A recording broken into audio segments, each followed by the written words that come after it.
ভাঙড়ের দিকে নজর রাখবো এই মুহূর্তে সরাসরি সেখানে ব্যাপক উত্তেজনার খবর আসছে গত রাত থেকে। এই মুহূর্তে উত্তেজনা আরো চরমে।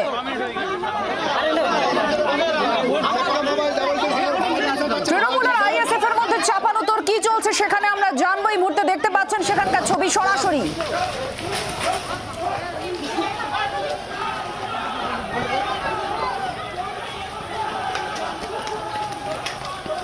দেখুন পুকুরে নেমে পড়েছে কিছু লোকজন, পুলিশ লাঠিচার্জ করছে, এতটাই পরিস্থিতি বেগতিক হয়ে গিয়েছে।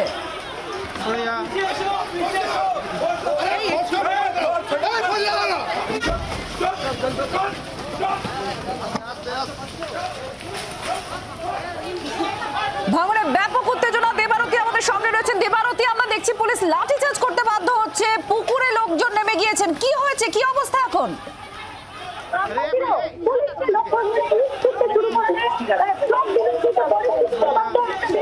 শুরু করে দেয়, সব মিলিয়ে কিন্তু পরিস্থিতি উত্তপ্ত আমরা দেখছি। অবশেষে পুলিশ বোঝাচ্ছে এবং পুলিশ থামানোর প্রচেষ্টা চলছে। তাহলে পুলিশরা আমাদের উপরে লাঠিচার্জ করছে কেন? পুলিশরা আমাদের উপরে লাঠিচার্জ করছে কেন? কেন লাঠিচার্জ করে তারা দিলেন? আপনারা থামাতে এসেছেন না মারতে এসেছেন? এই যে আমার দেওয়ারের এই যে কাগজপত্র নিয়ে বসতে যাচ্ছিল, ওরা ওখান থেকে গেটের সামনে থেকে টেনে নিয়ে বালির উপরে গিয়ে মেরেছে। হাড়গুলো দেখা যাচ্ছে, এখানে ভেঙে গেছে হাড়গুলো সব দেখা যাচ্ছে। দেখলে এমনি চোখ দিয়ে পানি আসবে না। আপনারা রাস্তায় বসে পড়েছিলেন?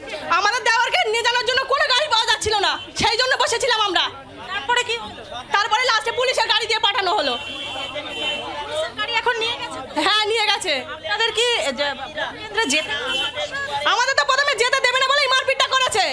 এমনি করেছে ওরা মারপিট, আমাদের ভোট দিতে দেবে না বলে। এখন তো পুলিশ আছে, প্রশাসন রয়েছে, সেই জন্য তো আমরা চলে এসেছি। ওই জন্য আমরা তো কোনো গন্ডগোল পাকাচ্ছি না, আমরা তো চলে আসছি। তাহলে পুলিশরা কেন আমাদের উপর লাঠিচার্জ করছে? কেন করছে লাঠিচার্জ? পরিস্থিতি উত্তপ্ত। সকাল থেকে একের পর এক মুহুর্মুহু বোম, চারিদিকে তাজা বোমা এখনো পর্যন্ত। এবং আশ্চর্যজনকভাবে এতক্ষণ কেটে যাবার পরেও পুলিশ কিন্তু সেই বোম এখনো পর্যন্ত উদ্ধার করতে পারেনি। আমরা খবর সম্প্রচার করেছি সর্বপ্রথম, এবং তারপরেও সেই তাজা বোমা এখনো পর্যন্ত পড়ে রয়েছে। সেই বোম এখনো পর্যন্ত পুলিশ উদ্ধার করতে পারেনি। সেখানে কোনো রকম কোনো বম স্কোয়াডকে দিয়ে যে বম উদ্ধার করা, সেই বোম এখনো পর্যন্ত উদ্ধার করতে পারেনি। যেখানে পড়েছিল সেখানেই পড়ে রয়েছে। তার মধ্যে মুহুর্মুহু এখানে উত্তেজনা ছড়াচ্ছে। সব মিলিয়ে কিন্তু পরিস্থিতি এখনো অবধি উত্তপ্ত হয়ে রয়েছে। পুলিশ কিছুক্ষণ আগেই লাঠিচার্জ করেছে গ্রামবাসীদের দিকে, এবং তারাও পাল্টা ইট ছুঁড়েছে। এক এলাকায় কুইক রেসপন্স টিম রয়েছে, সেন্ট্রাল ফোর্স রয়েছে, কিন্তু ঘটনা কিন্তু কোনো রকম ভাবেই নিয়ন্ত্রণে আসছে না। দেবারতী, এটা বুথ থেকে কতটা দূরে এই অঞ্চলটা? কি বলছেন? আমি ইলেকশনে আমি সিপিএমের এজেন্ট। আমরা আইএসএফ বা সিপিএমের যখন এজেন্ট একসাথে আসছিলাম, তখন আমাদের উপরে তৃণমূলের দুষ্কৃতীরা আমাদের উপরে বোম মেরেছে। আমার পায়ে আঘাত হয়েছে, হাতে আঘাত হয়েছে। হ্যাঁ, আমার ভাইকে মেরে হসপিটালে পাঠিয়ে দিয়েছে। আমার ভাই কি কেমন আছে তাও জানি না। আমি সিপিএমের এজেন্ট ছিলাম, আমার ভাইও সিপিএমের এজেন্ট 70 নম্বরের, আমি 63 নম্বরের এজেন্ট। আমরা যখন দলবদ্ধভাবে একসাথে এজেন্ট দিতে আসি, তখন তৃণমূলরা মানে আমরা তো এমনি এসছি, আমরা তো জানি না ওরা হামলা করবে। ওরা আমাদের উপরে হামলা করেছে। হামলা করলে আমার ভাইয়ের মাথাটা তো ফেটে গেছে। আমি বাথরুমের ধার থেকে নুকিয়ে তোমাদের এইখানে এসছি। না, নুকিয়ে নেই, আমি এখানে এসে আপনাদের সাথে কথা বলবো বলে। হ্যাঁ, বসেছি, এখন আমি বসেছি। আমরা খুবই আতঙ্কে আছি। হ্যাঁ, ঘটনা অত্যন্ত উত্তেজনার পরিস্থিতি। ভেতর থেকে একজন এজেন্ট তিনি ঢুকে পড়েছেন। তিনি এসে কোনো রকমে ঢুকে পড়ে তিনি কথা বলছেন। তিনি অভিযোগ করছেন যে তারা যখন আসছিলেন তাদেরকে আটকানো হয় এবং এলাকায় বোম বৃষ্টি করা হয়। এলাকায় প্রচুর সেন্ট্রাল ফোর্সের বাহিনী রয়েছে, কিন্তু তা সত্ত্বেও কোনোভাবেই এলাকা কন্ট্রোলে আসছে না।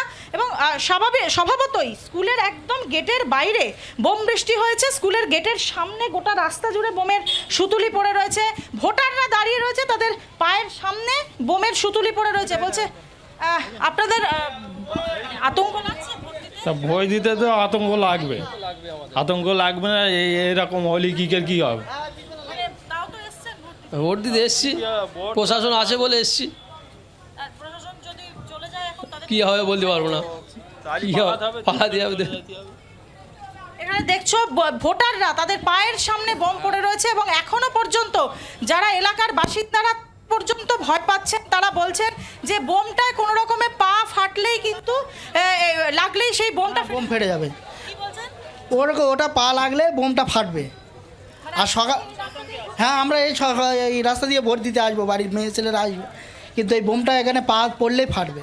আমরা একটু দেখবো যে এই কুইক রেসপন্স টিম কোন দিকে যাচ্ছে, তাদের সঙ্গে গিয়ে তারা ঠিক কোন খবর পেয়ে গ্রামের ভেতরে বোম এরকম রাস্তার মধ্যে পড়ে রয়েছে, প্রাণ হাতে করে এখান দিয়েই সাধারণ মানুষজন যাতায়াত করছেন। আমরা কুইক রেসপন্স টিমের সঙ্গে যাচ্ছি, আমরা দেখবো যে তারা ঠিক কোন খবর পেয়ে ভিতরে যাচ্ছেন, সেই খবরটা আমরা নেওয়ার চেষ্টা করব। সকাল থেকে একের পর এক ঘটনার খবর আসছে, একের পর এক বোমাবাজির খবর আসছে। গতকাল রাত থেকে গোটা ভাঙড় জুড়ে মনে করা হয়েছিল যে লোকসভা ভোটে অন্তত শান্তিপূর্ণ একটা নির্বাচন দেখবে ভাঙড়বাসী, কিন্তু সকাল হতে না হতেই কার্যত এখানে গোটা ভাঙড় জুড়ে এই চেনা ছবি কিন্তু উঠে আসছে। একেবারে দেবারতী, আমরা দেখছি তোমার মাধ্যমে সেই ছবি আপনারা দেখতে পাচ্ছেন। সকাল থেকে বলা যায় গত রাত থেকে আবার নতুন করে উত্তেজনা তৈরি হয়েছে, আর সেখানে আইএসএফ তৃণমূলের মধ্যে যে বোমাবাজি করা হয়েছে, যে অভিযোগ উঠে আসছে, সেখানে আজ সকালে এক ব্যাপক চরম পরিস্থিতি তৈরি হয়েছে। আপনারা দেখুন, পুলিশকে ইট ছোড়া হচ্ছে এমন অভিযোগ, পুলিশ লাঠিচার্জ করেছে, কয়েকজন পুকুরে ঝাঁপ দিয়েছেন, ভোটারদের পায়ের কাছে বোমা পড়ে আছে, কিউআরটি টিম আছে কেন্দ্রীয় বাহিনী, তবুও এলাকা নিয়ন্ত্রণের মধ্যে নেই, ভোটাররা আতঙ্কিত, ভোটের লাইনে দাঁড়িয়ে আছেন। আর সেই ছবি আপনারা দেখতে পাচ্ছেন যখন পুলিশ লাঠিচার্জ করছে, এবং একজন সিপিএম এর এজেন্ট 70 নম্বর বুথ তিনি মেনশন করলেন, তিনি কোনোভাবে বুথের ভেতরে ঢুকেছেন আর তারপর শৌচাগার থেকে আমাদের প্রতিনিধির সঙ্গে কথা বলছেন, রীতিমতো কাঁদছেন। 63 নম্বর বুথে এজেন্ট তার ভাই, তাকে মারধর করা হয়েছে এবং তাকে হাসপাতালে পাঠানো যাচ্ছিল না, তাকে পুলিশের গাড়িতে করে হাসপাতালে পাঠাতে হয়, এবং এক ব্যাপক চরম উত্তেজনাপূর্ণ পরিস্থিতি ভাঙড়ে এই মুহূর্তে দেখতে পাচ্ছেন। ভাঙড় পঞ্চায়েত নির্বাচনে মনোনয়ন পর্বে যে অশান্তির ছবি উঠে এসেছে, প্রাণ গিয়েছে মানুষের, কেন্দ্রীয় বাহিনী মোতায়েন হয়েছিল ব্যাপক পরিমাণে, রাজ্যপাল নিজে গিয়েছিলেন পরিস্থিতি দেখতে, তারপরে একাধিক ঘটনাক্রমে ভাঙড় বারবার শিরোনামে এসেছে। সেই ভাঙড়ে অবাধ এবং শান্তিপূর্ণ নির্বাচন করানো নির্বাচন কমিশনের কাছে একটা বড় চ্যালেঞ্জ অবশ্যই, কিন্তু গত রাত থেকেই সেই ভাঙড় আবার উত্তেজনা এবং হিংসা সন্ত্রাসের ঘটনা সামনে আসছে। বাংলার আওয়াজ, বাঙালির আবেগ, জি 24 ঘন্টা।